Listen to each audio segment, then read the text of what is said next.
अंतःकरणाचे परिवर्तन आणि अध्यात्माची पहाट फुलवणारे आपल्या हक्काचे यशवंत प्रसाद न्यूज.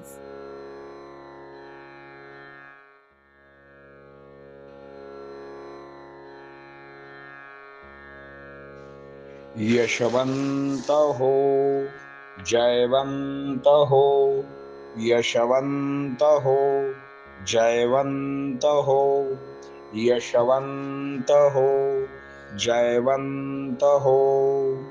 बोला पुंडलिक वरदा हरी विठ्ठल, श्री ज्ञानदेव तुकाराम, पंढरीनाथ भगवान की जय. परमहंस सद्गुरु श्री यशवंत बाबा महाराज की जय. पार्वती पते हर हर हर महादेव हर. सज्जन हो, आज आपण प्रभू दत्तात्रयाने बालकाला गुरु का केले ते पाहूया. मूल असले तरीही मूलतत्व हा जे अंगी असेल त्याप्रमाणे माणूस वागत असतो. मूल असले तरी अंकुर लहान असतात, पुन्हा त्याला फांद्या फुले येतातच, फळेही येतातच. मात्र तरीही लहान मूल म्हणजे चिखलाचा गोळा. आपण त्याला जसा आकार देऊ तशीच मूर्ती घडणार आहे. लहान मुलांची बुद्धी, मन सुद्धा निरागस असते. त्याला स्वार्थ, काम, क्रोध, षड्रिपू ग्रासत नाहीत. आई हाच त्याचा विषय असतो.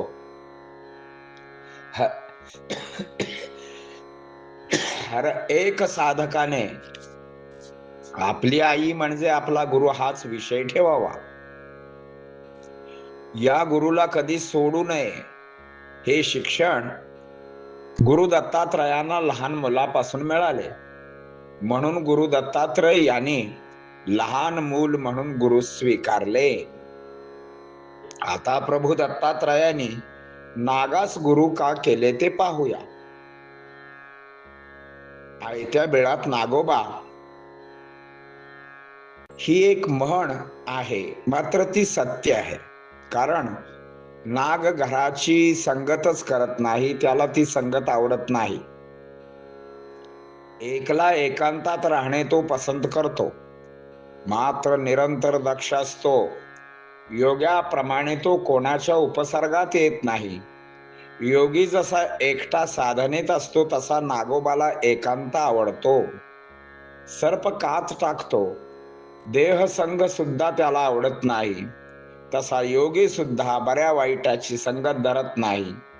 सर्प बोलत नाही तसा योगी सुद्धा मौनात असतो. कुणाच्या वादविवादात पडत नाही. संसारमुळी नाशवंत असतो. त्या नाशवंत संसारात सारे पडतात. मूर्ख त्याला सत्य मानतात, म्हणून ते घरात राहतात. घर बांधताना जीवापाड मेहनत करतात. माती, दगड, लाकूड हे सारे गोळा करता करता नाकीनऊ येते आणि घर बांधून तो राहतो. या कोणत्याही भानगडी न करता आयत्या बिळातला नागोबा म्हणून गुरु दत्तात्रय यांनी नागाला गुरु म्हणून स्वीकारले. पुंडलिक वरदा हरी विठ्ठल, श्री ज्ञानदेव तुकाराम, सद्गुरुनाथ भगवान की जय. आता याच्या ओव्या पाहूया.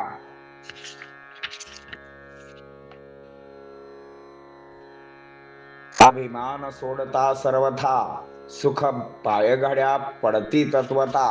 मुखे सांगो जाता, शुद्ध लाजत शब्द लाजता होयगा. आता बालक गुरु पुढती, किम कारणे तयासी ओपिती. गुरुदत्त लहानग्या प्रती, गुरुस्थाना प्रती गा. जन्मता मूल तत्वी, गुप्त वासनाती वस्ती. पुनरपि अंकुर फुटती, गोते खाती बालत्वा कारणे. नागोबा त्या बिळात, न करी गृह संगात. म्हणून गुरु सर्पजात, गुरुदत्त करिताती.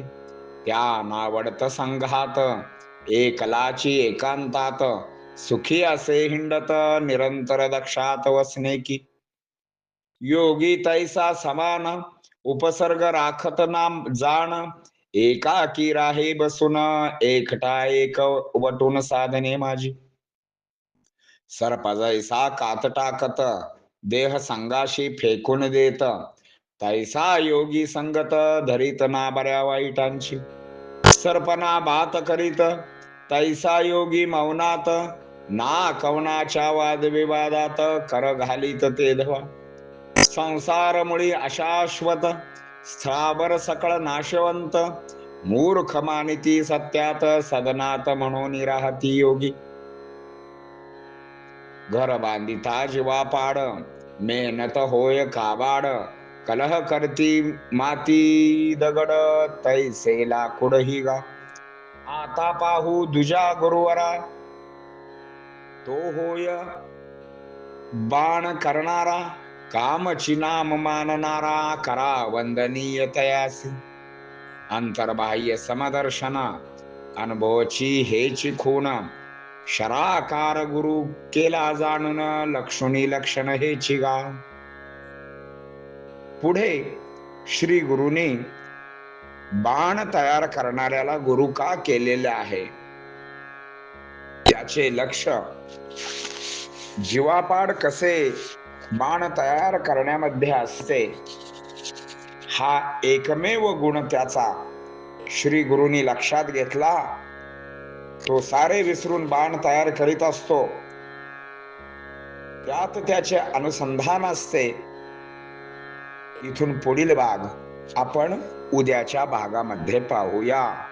पुंडलिक वरदा हरी विठ्ठल श्री ज्ञानदेव तुकाराम पंढरीनाथ भगवान की जय. परमहंस सद्गुरु श्री यशवंत बाबा महाराज की जय. पार्वती पते हर हर हर महादेव हर.